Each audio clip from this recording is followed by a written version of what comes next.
कार्तिकेय की।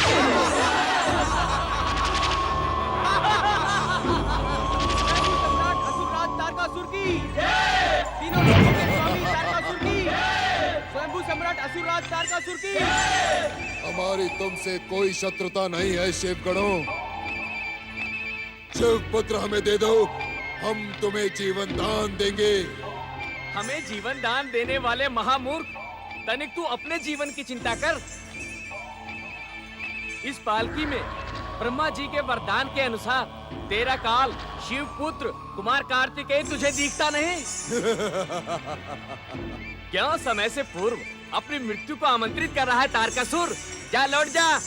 ऐसे नीरस स्थान पर मैं ठहरने का भी इच्छुक नहीं।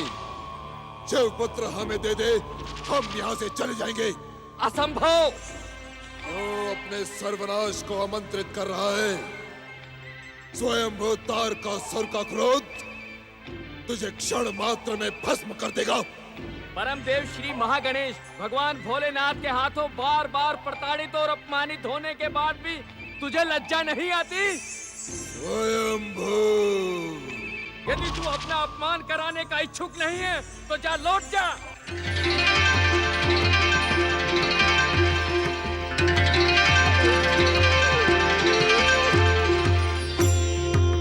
जय श्री महागणेश। देखते क्या हो असुर वीरों, इन मूढ़ बुद्धि शिवगणों से शिवपुत्र को छीन लो।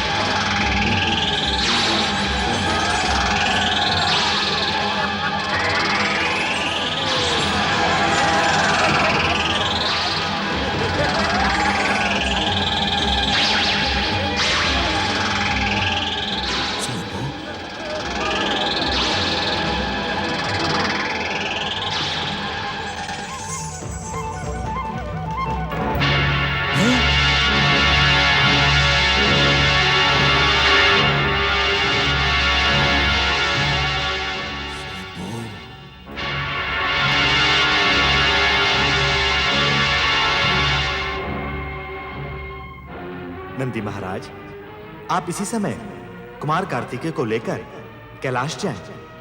भोलेश्वर शिव और माता पार्वती व्यग्रता से इसकी प्रतीक्षा कर रहे हैं। जो आज्ञा परम देव श्री महागणेश तथा कुमार कार्तिकेय की।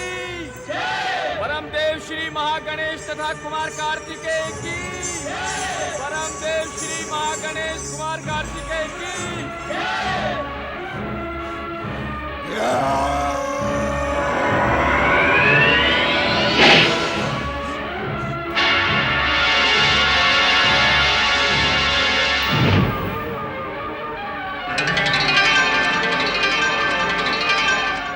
नारायण नारायण। शिवपुत्र कुमार कार्तिकेय के कैलाश सुरक्षित पहुंचने की सूचना सबसे पहले मुझे देवराज इंद्र को सुनानी होगी। नारायण नारायण। न तो शिवपुत्र जन्म लेगा, न ही तारकासुर का अंत होगा। हम यूं ही वन वन भटकते रहेंगे। स्वामी, धैर्य रखें स्वामी। परम देव श्री महागणेश की कृपा से तारकासुर का अंत अवश्य होगा। नहीं देवी सची, नहीं। तारकासुर का अंत अब नहीं होगा और ना ही शिवपुत्र जन्म लेगा। शिव तो असुरों के आराध्य हैं और वे कभी भी असुरों के सर्वनाश की भूमिका के सूत्रधार नहीं बनेंगे। देवराज, आप अपने स्वार्थ के लिए देवादिदेव महादेव शिव पर आरोप लगा रहे हैं। मर्यादा को लांघने का दुस्साहस न करें अग्निदेव, और ये न भूलें कि इस समय आप इंद्र के सम्मुख खड़े हैं। नहीं देवराज, अग्नि कभी भी अपना कर्तव्य नहीं भूलती, किंतु हर एक को भयभीत करने के लिए अपने ताप का अनुभव अवश्य करवाती है। ताप तो अग्नि का स्वभाव है देवराज, किंतु किसी भी परिस्थिति में अग्नि अपना स्वभाव नहीं बदलती। हम भी अपना स्वभाव कभी नहीं किंतु किसी भी परिस्थिति में अग्नि अपना स्वभाव नहीं बदलती। हम भी अपना स्वभाव कभी नहीं बदलते। जान सकता हूं कि देवादिदेव महादेव शिव को असुरों का हितैषी बताते समय आपने अपने किस स्वभाव का परिचय दिया था? अग्निदेव, आप उत्तेजित न हो देवराज। आप अपनी मर्यादा की सीमाएं लांघते रहे और हम उत्तेजित भी न हो। ऐसा प्रतीत होता है अग्निदेव कि आपको देवराज इंद्र से बात करने की शिक्षा पुनः प्राप्त करनी होगी। देवराज, आप मेरे धैर्य की अनुचित परीक्षा ले रहे हैं। अग्नि एक आज्ञाकारी सेवक किंतु क्रूर शासक होती है। आप मुझे क्रूरता के लिए विवश ना करें। भगवान शिव पर आरोप लगाकर मर्यादाओं की सीमा को लांघने का दुस्साहस तो आपने किया है। अग्निदेव, इंद्र का क्रोध संसार से अग्नि का अस्तित्व नष्ट कर देगा। देखता हूं तुम्हारी रक्षा करने यहां कौन आता है। स्वामी शांत हो जाइए, स्वामी शांत हो जाइए। ये समय आपसी वाद विवाद का नहीं है। हम एकता और एकजुटता से दुष्ट तारकासुर को पराजित कर सकते हैं। तुम बीच में ना पड़ो महारानी। देवराज इंद्र का अपमान करने वाले इस अग्नि को मेरे भयानक क्रोध का सामना करना ही पड़ेगा। और रही बात तारकासुर की, उसे तो हम अपने पराक्रम से परास्त कर देंगे। देवता अब दैत्यों के आराध्य शिव के आश्रित नहीं रह सकते। स्वामी चकित होने की कोई आवश्यकता नहीं है महारानी। शिव पुत्र का प्रलोभन दिखाकर शिव हमारे साथ छल कर रहे हैं, किंतु इसका परिणाम उनके हित में ना होगा। अपनी उत्तेजना पर नियंत्रण रखें देवराज। अब मैं शिव निंदा का एक भी शब्द नहीं सुन सकता। एक शब्द भी नहीं सुन सकते। अग्निदेव, नारायण नारायण। प्रणाम देवर्षि। शांत हो जाओ देवगण, शांत हो जाओ। देवगण, आज आपको इस प्रकार द्वंद्व करते देख सदा प्रसन्नचित रहने वाले नारद का मन भी खिन्न हो गया है। तनिक लज्जा का अनुभव करें देवराज। आप अपने अहंकार के वशीभूत होकर देवादिदेव महादेव पर आरोप लगा रहे हैं। आरोप नहीं लगा रहा हूं, सत्य कह रहा हूं। नारायण नारायण। देवराज, यदि आप इतने ही सत्यवचनी होते तो आज तारकासुर के कारण आपको यह भयानक दुर्दशा के दिन नहीं देखने पड़ते। देवर्षि, देवराज, आपने अपने माता पिता से कुछ तो शिक्षा संस्कार प्राप्त किए होते। आपने देवादिदेव महादेव पर आरोप लगाकर कैलाश पर जाने का अधिकार खो दिया। नारायण नारायण। देवताओं के संकट के अंत की मैं जो शुभ सूचना लेकर यहाँ आया था, ऐसा प्रतीत होता है कि उससे भी देवताओं का कुछ भला नहीं होगा। संकट की इस घड़ी में हमें आपका ही आश्रय है देवर्षि। देवर्षि, आपकी उपस्थिति सदा कल्याण और मंगल की प्रतीक मानी जाती है। कृपया बताएं, देवताओं के संकटों के अंत का आप क्या संकेत कर रहे थे? देवर्षि, देवराज इंद्र की उत्तेजना को अन्यथा ना ले। वास्तव में तारकासुर के भयानक अत्याचारों ने हम सबको भ्रमित कर दिया है। हमें क्षमा करें देवर्षि, हमें क्षमा करें। स्वर्ग संकट के अंत का उपाय बताएं। देवर्षि, जब तक आप हमें और देवराज को क्षमा नहीं करेंगे, हम आपके चरण इसी प्रकार पकड़े रहेंगे। नारायण नारायण। देवराज, हमारे क्षमा करने के पश्चात भी आप कैलाश लोक में प्रवेश नहीं कर सकेंगे। भगवान शिव का अपमान करने के कारण अब आप किसी भी दिव्य लोक में प्रवेश नहीं कर सकेंगे। स्वामी, अपनी उत्तेजना की क्षमा याचना करें।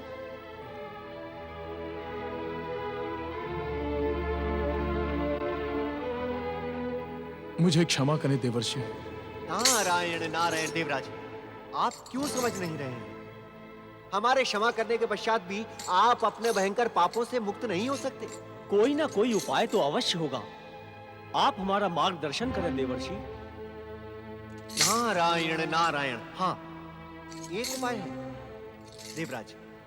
यदि आप अपने पिता ऋषि कश्यप के आश्रम में जाकर निरंतर शिव आराधना करें तो आपको अपने इस भयंकर पाप से मुक्ति मिल सकती है। नारायण नारायण। और देवगण, आप मेरे साथ आएं और कैलाश लोक चलें। कैलाश? कैलाश क्यों देवर्षि? नारायण नारायण।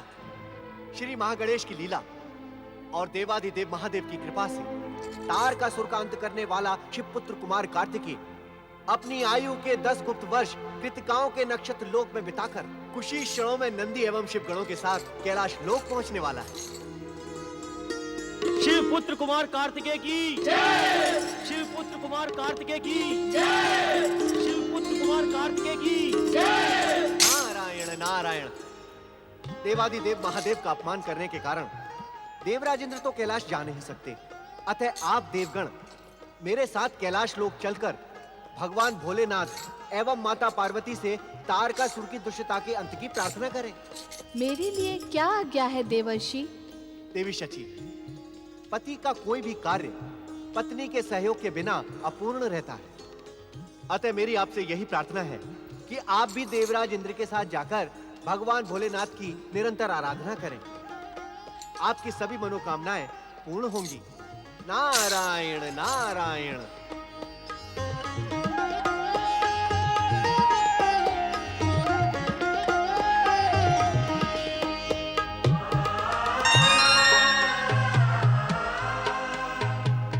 स्वामी, जो कुछ भी हुआ उस पर शोक न करें, अपितु पश्चाताप भाव से शीघ्र ही पिताश्री के आश्रम में चलकर भोलेनाथ को प्रसन्न करें।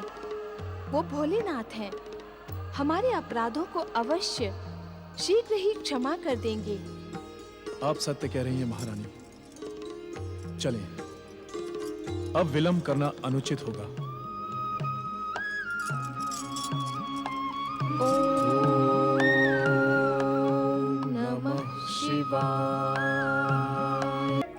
प्रश्न जय या पराजय का नहीं है, प्रश्न नैतिकता का है। यदि तुम देवता और देवराज होकर नैतिकता का आचरण नहीं करोगे तो तुम में और असुरों में अंतर ही क्या रह जाएगा? क्षमा पिताश्री, अपनी उत्तेजना का मुझे घोर पश्चाताप है। क्षमा मुझसे नहीं, भोलेनाथ से मांगे। तुमने उनके प्रति घोर अपराध किया है पुत्र। अवश्य पिताश्री। पुत्र, कश्यप आश्रम के इस क्षेत्र में तुम्हारी विमाता दिति कभी नहीं आती। तुम निरंतर यहीं पर शिव आराधना करके महादेव शिव शंकर को प्रसन्न करो। वे आशुतोष हैं, तुम्हारे अपराधों को क्षमा कर देंगे। पुत्र, अपना मन शिव भक्ति में पूर्णतया समर्पित कर दो। महेश्वर की कृपा से तुम्हारे समस्त कष्टों का अंत हो जाएगा। अवश्य पिताश्री। पुत्र वधु शची। आज्ञा माताश्री। इंद्र में धैर्य की कमी है, किंतु तुम एक क्षण के लिए भी इसे भ्रमित ना होने देना। जो आज्ञा माताश्री। अब तुम दोनों देवाधिदेव महादेव का स्मरण करते हुए शिव आराधना का प्रारंभ करो। आओ।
कार्तिकेय की, शिवपुत्र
हाँ पुत्र, मैं ही तुम्हारी अभागन माता हूँ, जिसे अपने प्रिय पुत्र का मुख 10 वर्षों के पश्चात देखने को मिला।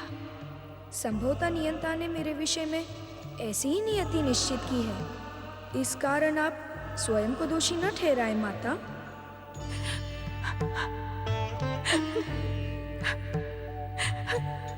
कार्तिकेय, मेरे पुत्र,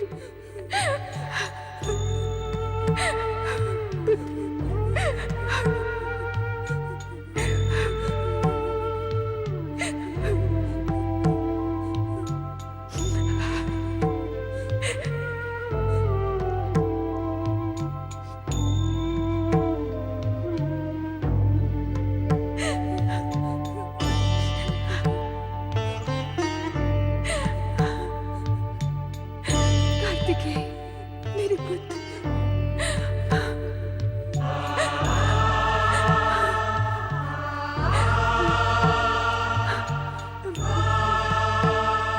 देवी पार्वती, माँ के निस्वार्थ प्रेम के सम्मुख पिता का प्रेम तो मात्र दिखावा है।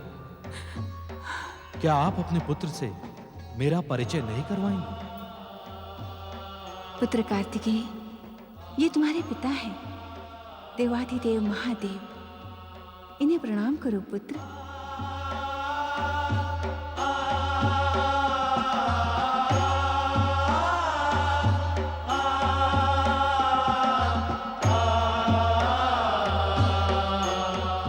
प्रणाम पिताश्री। भगवान भोले